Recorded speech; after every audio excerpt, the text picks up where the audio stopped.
Karoline Leavitt's job is to lie, yet she's terrible at it.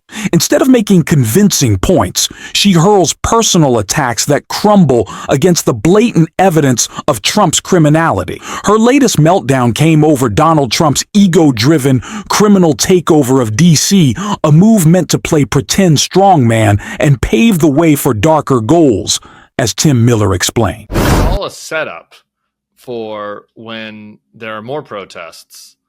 And they want, let's just be honest, they want this to happen. They want somebody to throw a Molotov cocktail at a cop. They want somebody to get hurt. They want, in one of these ICE raids, for the fucking masked ICE agents to roll up on somebody that has a concealed carry weapon and for things to go bad. Because when something like that happens, because it will, because of their actions and because of the nature of society and how men are fallen people, they're sending in more troops into more cities. That is what's happening. They've just totally laid the groundwork for all of it. It's extremely obvious, and they're just waiting for the opportunity. And again, going back to the stupid big ball situation, if that is an opportunity, a guy getting mugged and then having the cops protect him and then arrest the guy, just think about how small the pretexts are going to have to be going forward as we get ahead to next year. This isn't a conspiracy. Trump has long craved authoritarian power, using intimidation and distraction to get it. His latest move sends troops into D.C. to project control and divert attention from his Epstein ties, while falsely claiming it calms unrest. In reality, D.C.'s progress comes from actual crime fighting, not Trump. Jessica Tarloff laid out the stats that enraged Karoline Leavitt. President Trump is going to step in where he needs to keep these cities from being overrun by a culture of lawlessness, or in the case of LA, from being burned to the ground. This president is a man of action, not simply task forces You lived in LA, and you know that those protests were in a three-block radius, and those National Guard troops sat around on their butts until they were released. If Donald Trump started trying to take charge of Republican-run cities, and they exist, go to Oklahoma City, right, and talk to them about the violence there. He never says anything about that. He doesn't talk about murder rampages in red states. He's only targeting blue states. And the fact that he ignores the statistics, and Kash Patel snuck in there, right, with the decline in the murder rate. And we have the video of Donald Trump from just back in May touting the 25% decrease in crime there. The stats don't align with the action. I say that crime is a problem in D.C., at least to some degree. 51% of people who live there think it's an extremely serious or very serious problem. You saw that in the reaction of Mayor Muriel Bowser, who said maybe it'll be a good thing to have an increased police presence. That doesn't mean that this is the way that they should have gone about it. And that was also contained in the police chief's remarks and the mayor's remarks. It is within his rights to do this for 30 days. We'll see if Congress reauthorizes it to continue going. But he has this obsession with controlling every facet of American life. And at the same time, he's doing things that make it harder for DC to keep their streets safe. They took $1 billion out of the DC budget. Why aren't we talking about that? He could work together with Muriel Bowser, who seems pretty compliant, right? That she wants to do business with him, to talk about some of the things that Judge Pirro was raising about being able to sentence juveniles, for instance. Well, that's the city council. New York has the same problem. I mean, Eric Adams has tried to do a lot with the city council. If Donald Trump started trying to take charge of Republican-run cities, and they exist, go to Oklahoma City, right, and talk to them about the violence there. He never says anything about that. He doesn't talk about murder rampages in red states. He's only targeting blue states. And the fact that he ignores the statistics, and Kash Patel snuck in there, right, with the decline in the murder rate. And we have the video of Donald Trump from just back in May touting the 25% decrease in crime there. The stats don't align with the action. Crime rates in D.C. have dropped, and that's just a fact. Many residents and visitors, including my friends and family, feel safe walking around. But that sense of safety disappears when taxpayer money, in this case $60 million, is spent on a massive military parade that disrupts the city.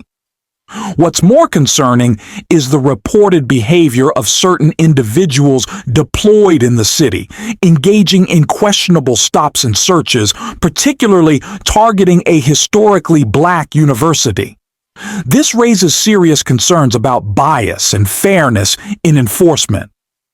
When these points were brought up, Karoline Leavitt had no real counter, and the conversation quickly turned heated. This morning, so the president bringing in the National Guard to help crack down on crime in D.C. And I understand you have some new arrest numbers out overnight. What can you share with us? Yes, that's right, Charla, and great to be with you. Thanks for having me. President Trump has decided to federalize the National Guard here in Washington, D.C., and to take over the Metropolitan Police Department because D.C. has unfortunately been ravaged with violent crime for far too long. 65% of D.C. residents say crime is a very serious problem, and the president signed an executive order back in May saying that we are going to make D.C. safe and beautiful again. And we've already seen enormous success in just the less than a week that this multi-task force agency has been on the streets of the District of Columbia removing criminals. Last night there were 45 criminal arrests. Those arrests include charges for assault, both first and second degree, drug offenses. We've removed illegal narcotics off of the streets. And then in addition to those 45 criminal arrests, there were also 29 illegal aliens who were removed from the streets of Washington, D.C. last night, many of whom had final orders of removal but were just living here freely because D.C. has unfortunately for far too long been a sanctuary city. Not anymore. The District of Columbia will only be a sanctuary for law-abiding citizens and for tourists and visitors from around the world. And I know that this won't surprise you, but on other networks, some are looking for racist reasons for the federal takeover. Here's Al Sharpton yesterday on MSNBC. Take a listen. New York, Chicago, Los Angeles, Oakland, all cities with black mayors. Is that your calculus here, Mr. President? Why you don't see people are hurting and I named some cities that are white and say, let's go in these cities. I'll meet you there, Mr. President. Why are you only having a segregated intervention? What do you make of those comments? I think those comments are utterly disgraceful, and the president wants to make all of our cities safe. And the reason for this federal takeover of Washington, D.C. is because this is where the crime is happening. There is violent crime that is taking the lives of far too many black Americans, I will add, and Americans of all races, religions, creeds. The president wants to protect them and to make our streets safer and more beautiful. On July 5th, you had a beautiful young girl, 3 years old, who was shot and killed in her car coming back from a 4th of July celebration with her family. That life is worth what the president is doing. He wants to protect law-abiding Americans and families regardless of race. And I think it's despicable that you hear comments like that trying to inject race in this conversation. This is about law and order and safety. That's what President Trump cares about. And while the Democrats want to coddle criminals and illegal aliens, the president is going to put them behind bars. No matter what color they are, no matter where they come from, if you break the law in D.C. or anywhere in this country, you need to be held accountable, period. Yeah, great point. Well said. I want to move on to tomorrow's high-stakes meeting between President Trump and President Putin in Anchorage, Alaska. I know it's been 10 years since Putin was on American soil. The president says there will be, quote, severe consequences if Putin does not agree to end the war with Ukraine. What can we expect to come from this meeting?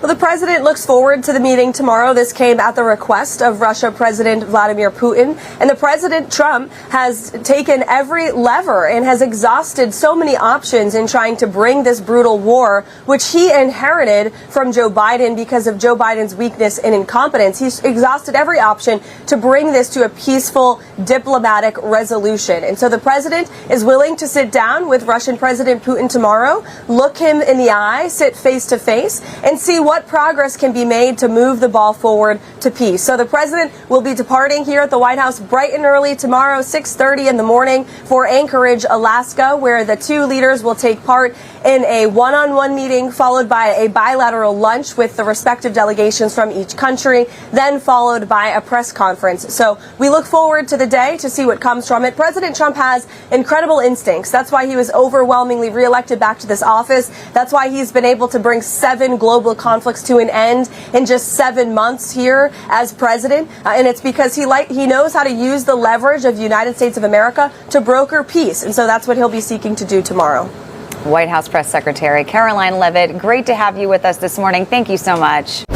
Thanks for watching this video, and if you want to support that, as always, you can hit that subscribe button, leave a like on this video, and if you stuck around to the end, drop a blue heart in the comments. And until next time, I'll see you soon.